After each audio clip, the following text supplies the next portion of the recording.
Okay, I'm working on the gauges now. I'm not going to be using any of these gauges just because the only one that would work, the only two that would work without some serious alterations is the fuel and the voltage. And I got the screws out of it, and these side, either end was loose, but everything else was tight. So I kind of just started here and just, real gingerly just kind of worked it around, got it to pop loose there, and then started on this side and came back around and then did the bottom. And I got it broke loose now, but all this plastic is just incredibly brittle. Because I wanted to show this real quick. So this is what the temp and fuel gauge, whatever little pod areas looked like on the factory bezel, or whatever this would be called. So what I did is used a used a dial caliper. There's the right tool. And I just kind of eyeballed it and scratched around on it. And then I lined it up, just kind of pushed it up like I was going to measure something. And then I used the inside jaw to go and scribe a mark all the way around. So that way I had a good, pretty much perfectly circular line to go off of. So once I had that marked, and it's real easy to see, like, because this is just black paint. Once you knock that off, it goes back to being this tan color. So if you scratch off the black paint, it's real easy to see. So I went ahead and did that, and then I just used the Dremel on a relatively low speed with the sanding drum, and just kind of propped this thing up and just gently just kind of sanded away and got down to that line. And it's not perfectly circular, but it's pretty good. So that's how I did that. Okay, so to cut this acrylic, see, there's one of the ones I messed up. But to cut out this acrylic, what I was using was this old powered, the name's kind of funny, it says self-powered jigsaw, which, technically, I guess maybe you could consider it self-powered in the fact that you don't have to do any work, but I thought the name was kind of funny. So, I don't know. I don't even know if this thing's ever really been used. It couldn't have been used much. It's still got the safety deal on the cord. But it's interesting because it just has this little blade here and it's spring loaded. So the motor down there just pulls it up and down real quick. But even this little guy, as small as it is pretty much perfect for cutting all of this stuff out. It's got enough depth that I really wasn't having a problem, and it just cuts in a real slow, controlled manner. The only thing is it's kind of hard with that tiny blade. It's kind of hard to tell which direction it's facing sometimes. But it's been working out really, really good. So kudos to original Sears equipment. Okay, so what I'm doing here is I used the good print is sitting on the bottom, still bolted in, and then this top one is one of my test prints that didn't work out, but it has the right bolt pattern. So I'm using it with some spacers in between the two to get the bolts lined up, and then I am setting the acrylic on there with a little bit of JB weld on top of each bolt. All right, so I just gotta wait for the epoxy to set up now. I took the bezel and sat it down over them and made sure that, they weren't blocking the bezel, which I could always go back and trim these up a little bit more. But I went ahead and did that just to hopefully save me some time. So just gotta wait for it to set up now. And I'm using the original JB weld, the 2-part deal. So I gotta let it set up for 24 hours before I mess with it. All right, excuse the mess. This has been a bit of an ordeal. So I finally got a successful print that I'm gonna go ahead and try and use. So I couldn't print this in one piece because the printer, the bed of the printer wasn't physically big enough. And I guess just for those who don't know, so this is 3D printed, and you use a 3D printer and it basically extrudes a little stream of molten plastic. And if it'll focus on it, so there you can see all the lines in it. So this printer is just extruding this plastic and just makes a bunch of passes every which way. And it's real precise. You just have to make a little 3D model of it and then pop it in there and send it on its way. So I got these two here. And so they're gonna be oriented like this. I have a bolt hole here, here, and here. That's actually gonna hold this into the original backing for the gauges. And so this plastic is pretty forgiving and resilient. So you can hit it with, I use just a Dremel with a sanding disc or sanding drum on pretty much all of this, and it's real forgiving. It's a little flexible. I wouldn't get real crazy with it, but it holds up pretty good. So as far as mods, I had to trim out that area there, that corner right there. I had to do a little back over here at one point. This was a big deal. This is where the original high beam light was at, but it's in the way of the circuit board for the gauge. So I'm gonna have to use the one that the gauge came with, unfortunately. So I went ahead and just trimmed that all down. Again, this spot, back over here again, right there. And then of course I just went and hogged out these holes here so I can run my wires through. And then drilled a hole here, which corresponds to that one. So drilled a hole there, drilled a hole there, and then I used a lot of JB Weld in this project. And I JB welded a washer in here, which is going to correspond to a bolt with another little washer on it, and that'll be what holds this center bolt in. And then here's what I got going over here. So originally I just put a little bit of JB Weld on the head of the bolt and then stuck it down, and I used this method here for making sure everything was lined up and perpendicular the way it was supposed to be.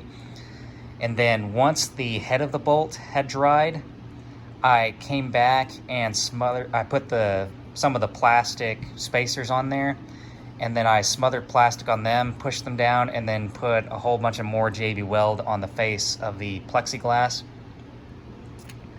So again, here's these pieces. And so I got some of these spacers from Lowe's. And so these 1/4 by 1/2 ones were just about perfect for what I was doing. And then I just reused some of the, I just doubled up some of the 1/4 inch ones that came with the kit in order to get a 1/2 inch. And then this one here, it doesn't have a third one just because it goes over the, it sits right here, and there's nothing I can really do with that because I want to keep the original, system check thing. And then this piece of plastic, this is the bezel. This thing is fragile like glass. If it hit the floor, it would probably not be recoverable. But the rest of these, I JB welded back on, and then even the one that didn't broke, I just smothered JB Weld all over it. Some of the pieces just came apart way too much to even think of reusing. So I took some of these spacers and cut them down to the right height, which the height, if you're measuring it like this, that on mine, well, that's not helpful. 0.24. So if all of yours break off, that is probably a decent starting point. I went ahead and slapped some JB Weld down in these areas because I think I'm gonna have to drill through this to mount the push buttons for the tach and the speedometer, and I'm hoping that the JB Weld will keep this from, blowing to pieces whenever I run the drill bit through it. All right, continuing on with the assembly of this. So this design, where it used these little coarse thread screws to screw into this incredibly brittle piece of plastic, was realistically never going to work. So decided to build it better than Nissan did, and what I did, went to the hardware store. I got some of these, number 4x40. There's what the bolts looked like, and then I took a pair of small bolt cutters and I cut them short, or I cut the head of them off and basically made a stud out of it. And then I JB welded those in, and it was kind of a tedious process doing that, trying to get the JB Weld packed into the holes. I was basically taking the bolt and putting a little bit of JB Weld on it and kind of pushing it down in there and then pulling it out and doing it over again.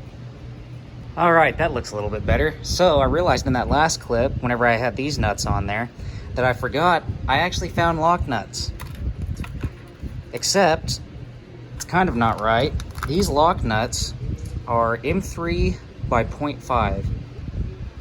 And so that thread pitch pretty much matches up, or it matches up easy enough that it threads together just fine with a number 4 by 40. Okay, so I'm trying to use as much as the original wiring as I can for power and ground and generic stuff like that.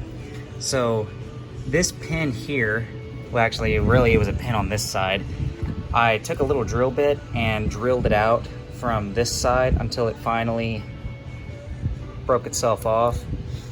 And then, well, before that I used the soldering gun and this little guy here, which what this thing does is you crank it down, and then when the solder's all melted, you can suck it up. Probably not necessary for this deal. You could just run the drill bit through the whole thing if you were centered pretty good, or maybe you could scrape the solder off with something.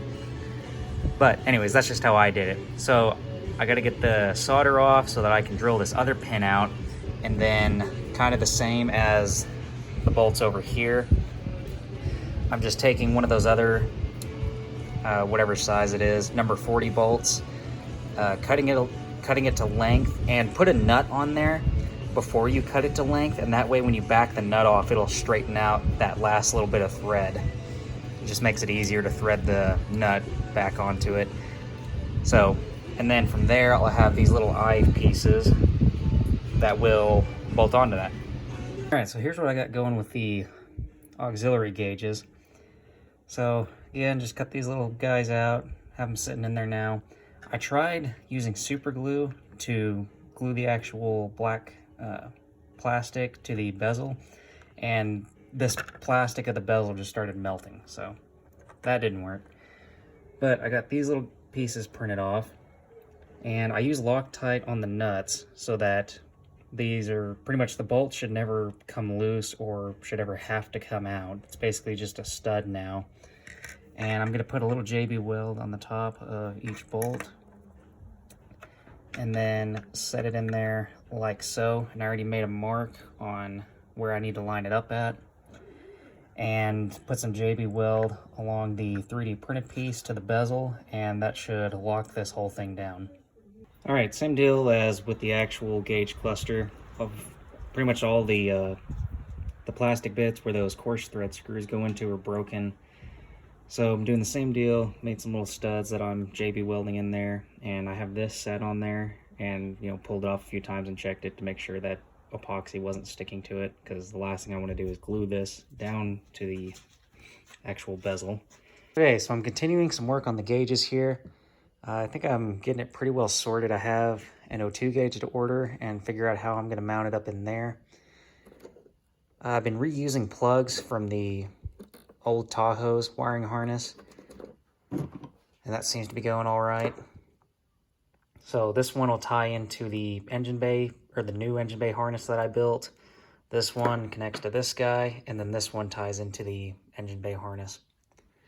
So that's pretty much how those are going to go. And so on this one, there wasn't a good way of having little junction points. So I just used these points in the case because the circuit board sat on the back of this, so there can't be anything that it would touch, otherwise this original circuit board would have had an issue. So I'm using these instead, and they're insulated by the plastic. So that way it makes it so much easier if I need to change something. Like if I need to add another wire, I don't have to cut and splice anything. I can just bolt it on there. So the other thing about those gauges is they don't want you using a rheostat, which is this guy here. It adjusts the brightness of the interior lights. So best I can tell by the rheostat here is the red with the blue stripe wire, that is constant 12 volts. And then the way the rheostat dims the interior lights, like the gauge lights and stuff, is it basically, all the lights get 12 volts, and then the rheostat adds resistance in the ground side of it. So, since they don't want you using a rheostat with these gauges, they want you to basically give it 12 volts all the time, I guess. And then they have the dimming function in them, so when they see that the lights are on, they dim themselves. So that's what this purple wire here is it's tied into the factory running light circuit for the original gauges. So whenever that circuit comes on, it's going to dim all of the gauges. So this isn't even needed. So to bypass it, what I'm going to try doing is I'm basically just getting rid of the rheostat, and I'm taking the ground side of all the dimmable bulbs and just jumping it straight to the ground wire. And the last thing I decided to do here is just I wrap the whole thing in electrical tape so it's all as insulated as it possibly could be and doesn't really have any chance of coming apart. And then that's just going to get tucked in there. Maybe you'll find this a little interesting. So I had a gauge that had some LEDs in it, and it's supposed to detect engine knock, which basically means just parts rattling. So there's the board that came out of it. So right in there, I unsoldered all of the LEDs, pulled them off the board, and you have to keep the polarity straight. LEDs can only go positive to negative one way. And I lengthened them, drug them out here with some wire. I just made them all the same length. So each of these has an LED on the end of it. And then you can see that gray piece. I 3D printed this piece. It has the holes on the top of it for the light to come through, and then holes on the side of it to mount the LEDs. These are really the wrong LEDs for this because they put their light off pretty much straight out the front of it, and the light I'm getting with how they're mounted here is off the side of them. So they're not as bright as they should be. And I put some foil on the back side of that 3D printed piece and on the inside there to try and reflect the light back through, and that helped.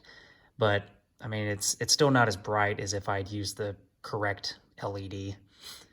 So that module is hooked up to this module here, and it gets a signal from this. So whenever this rattles, it creates a little bit of voltage, which sends it to this. This interprets it, sends it to this, and then this turns the LEDs on. So as I tap this, it'll start counting.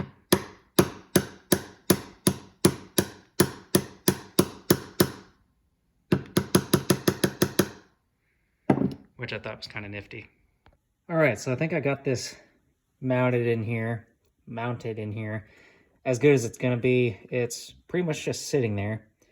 And then I unsoldered the 2 pins that went in here and soldered in the 2 remaining unused wires I had in this plug. So that worked out pretty convenient. And then on the back end of the diode, I tied onto another wire here that's tying into the gauge cluster power. So that's how this guy's going to get power. So if I can remember this right. So this one is going to be battery negative, which I'm not sure exactly how this thing wants to ground. So I'm just going to run the ground out to this thing and tie it into the same ground as this module. So if I can remember this right, so this blue wire here, this wire runs to the knock sensor. This brown wire is the ground. This yellow wire with the black stripe, that is the output from the spark control module, which is going to run to the gauge, and it's going to be this brown wire with the white stripe. Okay, the pink with the black stripe is 12-volt power, and then the last pin is not used. And so this doesn't look like it has a part. Oh, maybe it doesn't. Maybe there's a part number. It's a GM electronic spark control module. So this is what interprets the signal from the knock gauge, because all this does is when it has a, I think it's a piezoelectric or some crazy sounding thing like that, crystal in it, and when it gets some kind of vibration, it creates a tiny amount of voltage. So if you have engine knock and the piston's slapping around in the bore, it's going to vibrate this, and this screws into the coolant jacket so it can sense it through the coolant. So really, really clever, and it's not a problem on the motor I'm putting in there because this happens, GM was real clever, and this just threads into the factory block drain from the original small block. So they didn't even have to do anything special to put this in. They just pulled the block drain out that's been there since day one and threaded this sensor in, which was pretty clever.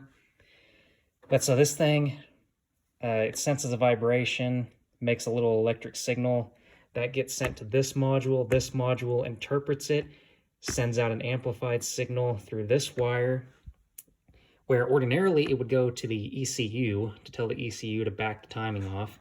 In this case, it's just going to this gauge, and then the gauge does whatever it needs to. It counts however many times it's happened and lights up the LEDs accordingly. So this guy is going to hang out in the engine bay, and it's going to get its power from the HEI and coil power. So basically the ECM, whatever, the ignition relay, basically to run the motor. That's what this is going to get power from. I'll probably ground it just from one of its own bolt holes here where it's obvious. And I think that will be that. Okay, so the next part of this little project is warning lights, or in this case, really I only have one warning light. So there's no good way I could come up with of adding warning lights either to this or the auxiliary gauges or anywhere else in the car where it would look right, because I don't want it to look silly. So the only warning light that I had that wasn't going to be used was this guy. And this is the sensor, or the exhaust gas sensor, basically the O2 sensor warning light. So obviously that no longer had a purpose. So what I did is, the way it originally worked is it had a common ground with these other warning lights and the blinkers, and it was fed power to turn it on. Well, I really don't want to do that because I want to use this light for like a low oil or over temp. Basically, this is the like early 90s GMs, you know how they just said check gauges, kind of as a catch-all. Well, that's pretty much what this is going to be. It's just going to light up orange and say sensor, and that's going to encourage whoever's driving to look at the gauges. So what I did is, you can see right there, I used a razor blade and I cut out the copper part of the circuit real delicately. Likewise, right there. And then to complete the circuit for this warning light, which is the seatbelt warning light, I jumpered a wire across it so it's still grounded with the other ones. Easiest way of doing that for me is, so I think this thing was like $8 or something like that. I bought this just because it could accept really, really small drill bits, and because it was battery powered, because I have this in a windshield repair kit that I put together. But it was perfect for this because I needed to use a really tiny drill bit, and this is the only thing I had that could accept one. But so I drilled a hole just big enough for this wire through the printed circuit and whatever this backing piece, and poked the wire through and soldered it. And it worked out really, really good. Pretty happy with it. The idea I was having with this is, it used to be fed 12-volt power through this side, which is pin 4 down here. We'll come back to that. I'm going to switch it around and make pin 4 a ground, because it's a lot easier to have a coolant temp or oil pressure switch that grounds rather than sends power. Because if it's one that switches power, well, then you have to get one that has obviously two prongs on it, so it can, and then have a constant 12 volts on one end so that it can pass 12 volts through the other end, and you have twice the wiring, and those switches are harder to come by. So I didn't want to do that. So, best I can tell, this whole branch here is tied into the constant, or I say constant, it's tied into the 12-volt power for the whole cluster. So I just heated that up with solder, poked my wire in there, added a little more solder to it. So when the cluster is on, it's going to send 12-volt power up to the top side of this bulb, and then it's going to be waiting to be grounded. So that is pretty much the modifications there. Now the other thing is, so pin 4, pin 4 comes out over here. So it's this bigger green one with the yellow stripe. So it runs across and comes out right here is this guy. So I ohmed it out, it's this guy. From there, it connects into that little connector. It comes to this blue plug, And this blue plug, you have to note, it actually has 2 wires crimped into it. So this wire is tied to this wire. Again, it's green with the yellow stripe. It runs to this plug, and I haven't traced out where that one goes, but this was a diode of some kind. That's where that went, or that's what plugged into this, was a diode of some kind. And then from here, it goes to the ignition switch. So I think this black wire, oh, sorry, I think I do know where this green with the black stripe went. I think this guy ran back up into the original speedometer because there was a switch that tripped like every 30,000 miles. It would trip that switch, and somehow, because I don't know how that switch was wired, but it would, every 30,000 miles, it would trip this circuit and put the light on, telling you you need to clean the oxygen sensor. So this other end here, if we come over here, so this is looking at that blue plug. So this is the pin that we were looking at. Over here, it's telling you that it is split. So we have 371 and 372. Those are 2 different wires, but they're both green and yellow. Also, all of this I'm referencing here is in the factory service manual. It is incredibly helpful, and I would encourage anyone to get one. If you don't have one, I can email you the PDF. Just send me an email or comment and email something. Anyways, so over here, 371. 371 is instrument harness, which is what that is. Instrument harness to ignition switch.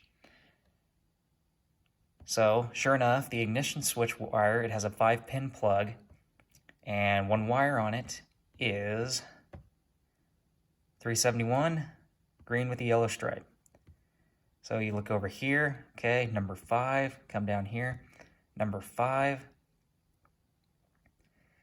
It looks like that wire is only, or that switch is only making a circuit in the start position. It's not doing it in off, accessory, ignition. It is only doing it in start, which makes sense because when you hit the key, it's going to put the light on, and that's basically a test telling you, hey, the bulb works, the circuit's fine, that warning system is actually working, and then you let off the key and it goes away.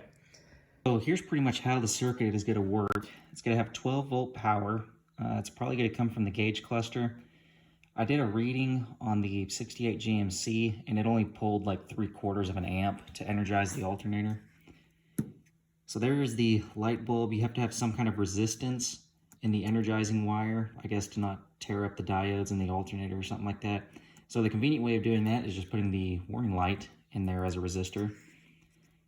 So then off the ground for the light, it's going to have the oil pressure switch, the overtemp switch, and then I got to have a relay for the alternator. Because if I just run this right to the alternator, what I think will probably happen is this branch would have more resistance, and say the car is overheating and the light, and this is tripped, well, this is less resistance than sending current to the alternator. So it might be that if this is tripped, all the current's going to bypass the alternator, and I'm going to be trying to run the fan, but the alternator isn't going to get going because it can't get any current to it. Path of least resistance. If one of these is tripped, that's probably going to be the path of least resistance. It would bypass the alternator. So that's why I put this relay in here, so that if this relay closes, it just sends it straight to ground, which is going to be pretty much 0 ohms, the same as either of these switches. So that way, it should always work. And then, so to get some, this is also going to do double duty in the fact that the coil in the relay is going to be the resistance for this circuit. So it's going to get power, it's going to go through the coil, and then it's going to go to the alternator, energize it. The light bulb, I think, was like 5 to 8 ohms is what I measured it. And then the coil in this relay was more like 70 to 80. So it should be able to, 3/4 of an amp is going to get through that. I'm pretty confident of that. If not, then we'll readdress it in the future. But it just needs a little bit of current to energize the alternator and a little bit of resistance to not tear up anything in the alternator. So I think this is what is going to cover that. I am not sure how this circuit's supposed to work. This is the bulb check relay circuit, or at least part of it. And so power comes from the fuse block, runs through these wires. It would have hit the original warning light for the charging system, comes through these wires. One of them branches off and goes to the alternator. Then it runs up to the bulb check relay, comes out of the bulb check relay, runs down here, hits the reverse switch, changes colors, and then runs to the rear tail lights. So here is one of the blue, this is the blue wire coming from the dash. It branches off here. This would have went to the alternator to energize it. The other blue wire runs up here to this pin on the relay, then the other one, well, and then it would branch across to that side of the relay, come back down here to this connection, where part of it would run to the reverse light switch over there, and then the rest of it would run to some other bulbs in the car. No clue how that circuit actually works. I don't really understand it after going through the wiring diagrams. I mean, I can kind of follow the wires around a little bit, but I don't understand how it works. So I think the only thing I got to be concerned with is this guy here. So I know power comes directly from this. The bulb check relay, from looking at some forums, apparently can either somehow bypass current going through this or something. I don't know. So I'll just have to keep an eye on that in the future. But I should be able just to wire this up to the alternator, like how I was thinking here, and then we should be good. Not going to know if any of this actually works the way I think it will until I can put a battery in it. But what I ended up doing is the only thing I could come up with as to why the alternator energizing wire and the bulb check and all that stuff would be tied together is I'm guessing the bulb check relay was using this circuit to pull a little bit of power from, and it just wasn't enough current to actually make the bulb light up. That's my guess. I don't know why else it would have been tied into that circuit. So what I did is, this is the passenger side fuse block, which I didn't have anything in here originally. I have a circuit breaker over there. It's a 20 amp one coming off of the ignition relay in that relay box. So this wire is what's coming off of that circuit breaker. So this wire is protected by that circuit breaker. And then the other side of the circuit breaker is just basically going to just be a junction block to tie on to stuff for like the ignition coil and whatever power the motor needs to run. But anyway, so this red wire runs over here. And I had some spade connectors here, but I was realizing I needed more wires run to this side of the car, and I didn't want to have a ton of spade connectors. So I found this plug in the Tahoe's old harness. Had two 12 gauge wires and however many other, 4 or 5 other like 16 gauge wires. So that worked out pretty convenient. So I ran that new power wire here. The other one is for the fuel pump. So that way this can plug together, because I don't know what all is involved in the future of this car, but I was trying to think long into the future. If for some weird reason somebody needs to pull the wiring harness out of this car, I wanted it to be able to disconnect here. Otherwise, it's going to be significantly more difficult to get it out. So these plugs here basically separate that half from this half. So that's why I wanted that there. So that red 12 gauge is what runs over here, and it's powering up these 4 relay connectors here, fuse connectors here. So I didn't cut any of these, so they're all tied together. So one of them has the wire soldered to it, but I didn't break the connections between them, so they're all tied together. All of these are powered off of that one wire. So assuming this the bulb check relay just was tied into the alternator energizing circuit to pull power, what I did is the power wire, I think it was actually for the coil. I won't swear to that, but best I remember, the wire that was tied to this was for the coil of the relay, assuming I actually even wired it right. So I went from that to this guy here, and I'll put a little, I think it's like a 5 amp fuse, because I think that's what the gauge cluster was originally that powers this circuit. Maybe it was a 10. I'm just going to put a 5 in it. So that's what that's going to be. This one's going to power this relay. We'll see if it works whenever I put a battery in it or not, or if it just breaks something, or who knows what it's going to do. The second one is for the alternator. So, make sure I got that right. Yeah, that's right.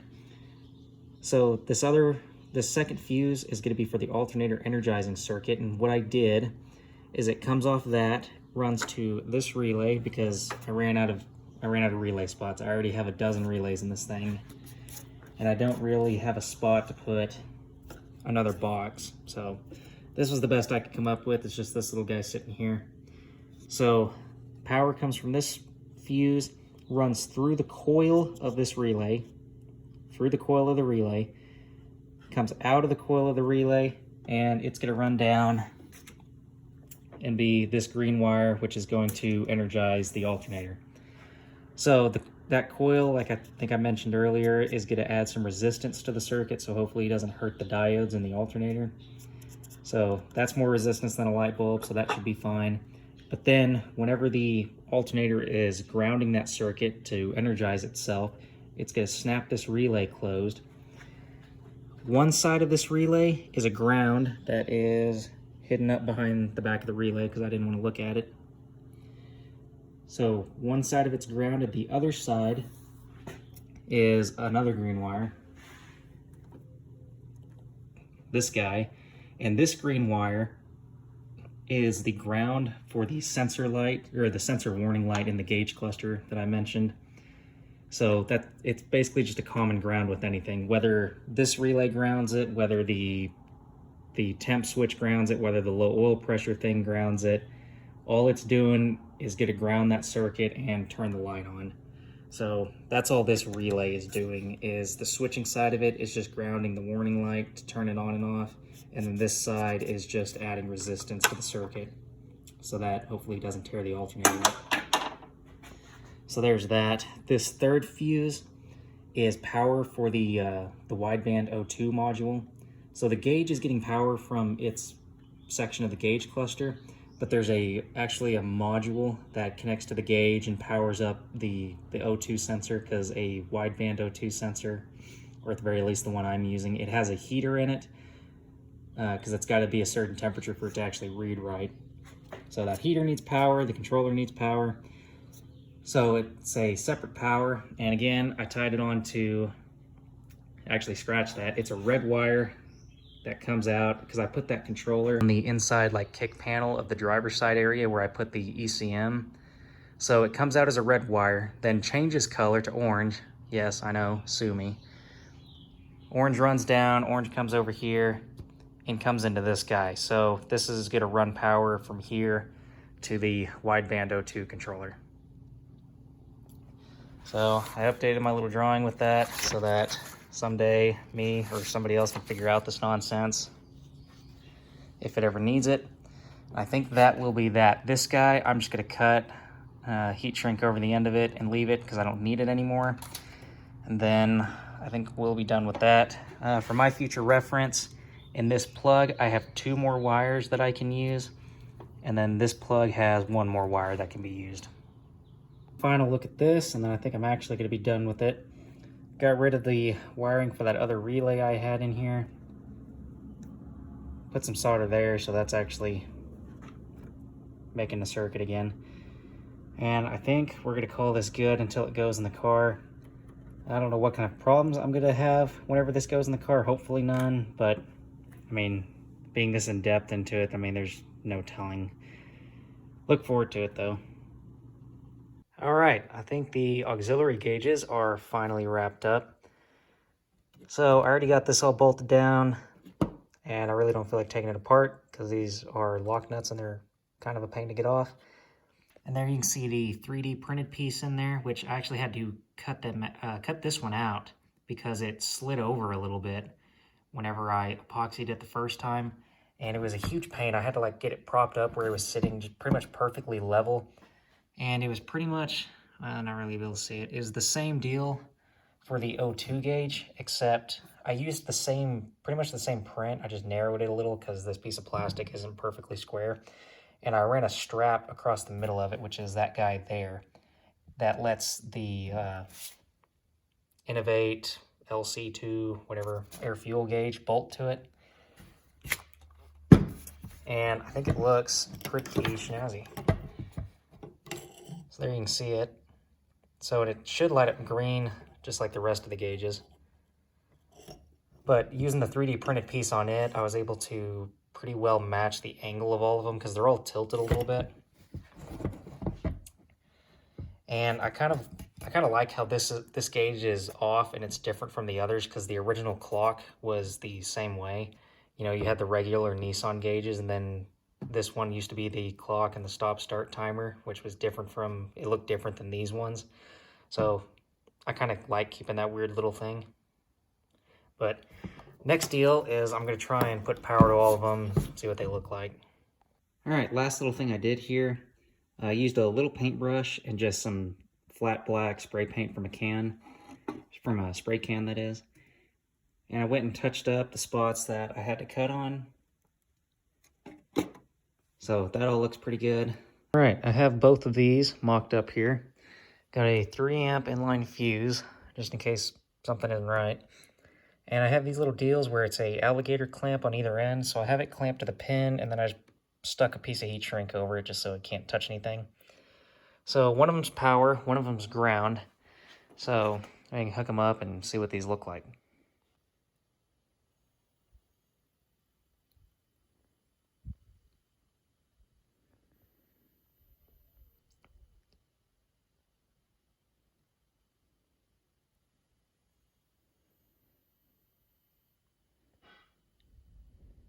All right, last few things to show off here, and then I think this is gonna be done. So I can show that sensor light. So it's basically gonna be like the check gauges light. What you end up with is the light coming on. The glare is just terrible, but see the knock counter. And I had one LED fall out, so I got to take the cover back off and push that LED in, and I guess put a little super glue or something on it. But that works. So yeah, I really like how these gauges have turned out. I think they look pretty sharp. And the Innovate O2 gauge matches a lot better than I thought it would. But yeah, so I'm really pleased with it. And you can see like the outline of the gauge in person. The glare of the camera seems to pick it up a little bit more, but I really think it's gonna be all right. It's pretty good. So, super pleased with it. Can't wait until it's in the car. All right, can't remember if I showed the wiring in the car or not for the gauge clusters. Then there's this plug, also came off the Tahoe, and it's doing the bulk of everything in the main gauge cluster. So power, sensor wires, pretty much what that is. Or sorry, scratch that. It's power is not coming in here. I'm using the power, the ground, the fuel gauge wire, and I think maybe a few other miscellaneous things from the factory harness because I tied in wires to the printed circuit on the gauge cluster. So it's going to have its original wiring harness, and then this is mostly just new stuff. This plug here is what's going to run over to the auxiliary gauges. So we have the dimming lights, power, and ground. And then this little guy is the O2 signal going to the auxiliary gauges. And then this is going to be all of the warning grounds for the sensor light. So this wire can be grounded by the low oil pressure switch or the over temp switch or whatever I want to put on it. So that's basically just going to be a ground for the sensor warning light. So that pretty much rounds out that. And I left myself quite a bit of wire. It's kind of packed in there just a little bit. That way with the idea that if I have to pull the dash out of the car, I'll have enough wire to get it comfortably away from the firewall where I can more easily unplug it. So I just figured that'd make future me's life more easy. But yeah, so that is the wiring. So if anybody saw this Crimp Connect nightmare in the background, I cannot take credit for this, but I am definitely going to cut all these out and solder and heat shrink all this because I'm not down with it. All right, that looks a lot better. Don't know what the story was here as to why somebody had all this cut apart and recrimped together. No idea. But that is a much better repair.